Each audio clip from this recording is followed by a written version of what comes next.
মালা মালা মিলন ভাই আইছে। ছেলে পক্ষ আইসা পড়বো তো। একটু সাজন গুজন বাকি আছে তো আমি নিয়ে আইতাছি। আপনি এখানে আসছেন কেন? তোমার নিতে আসছে। আমি তো আপনার সাথে যাব না। কি বলতেছো? যা শুনতেছেন ঠিকই শুনতেছেন। মাথা ঠিক নেই তোমার। বিয়ে মানে বোঝো, একবার কবুল বলে ফেলাইলে পরে তুমি তো আমার থাকতে পারবা না। আমি করো না। জানি কি হয়েছে তোমার? আমি কোনো ভুল করছি? কোন দোষ হয়েছে? আমার আমার বইলো, আমি সবকিছু ঠিক করবো, কিন্তু এখন না, বুঝছো? এখন তো সময় নেই। চলো আমরা কিন্তু চলে যাই। তারপর পুরোটা জীবন করে আসছে না সবকিছু ঠিক করার জন্য। এখন এসব করো না, বোঝার চেষ্টা করো। দেখো আমার জন্য বলতেছি না, তুমি মরে যাবা, বাঁচতে পারবা না আমার ছাড়া। কে কইছে আমি বাঁচুম না? আমার বাসা মরার চিন্তা আপনার করতে হইব। আমার আব্বা যার লগে বিয়া ঠিক করছে আমি তারই বিয়া করব। আরেকটা কথা, আমি আপনার ভালোবাসি না, নাটক করছি। নতুন করে চিনাইতেছো তোমারে, কেমন নতুন করে তোমার চিনতে হইব? হাত ছাড়েন।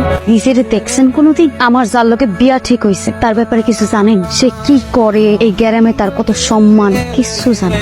এই যে এত আয়োজন প্রিয়জন, এত মানুষের দাওয়াত দিছি, আপনারা কেন দিলেন? কারণ এই বিয়েতে আসার যোগ্যতা আপনার নাই। ওই মানুষটার সাথে তুলনা করা তো দূরের কথা, চূড়ান্ত গরু। যোগ্যতা কেমনে থাকবো? আমি ওনার এই বিয়া করব। সব থেকে ভালো হয় আপনি এখান থেকে চলে যান। কি হলো? যান না কেন? দোষ তোমার না, আমার, যে আমি একটা ভুল মানুষের জন্য সব ভালোবাসা দিয়েছি। তুমি তো আমার মতো অযোগ্য না। তুমি সুন্দর, অনেক সুন্দর, বেঈমান। আমার অযোগ্য বলছো না। তুমি আমার মতো অযোগ্য না, তুমি সব বিষয়ে যোগ্য। কিন্তু আজকের পর থেকে একটা বিষয়ে অযোগ্য। তুমি আমার ভালোবাসার। আমা করে নাকি কিছু কইবেন? মারে তুই আমার কথা দে, তুই আমার কথার অবাধ্য হই না। আমি তোরে যেইটা বলবো তুই সেইটাই মাইনে নিবি, আর তা না হইলে এইছি তোর নিজের হাতে আমারে।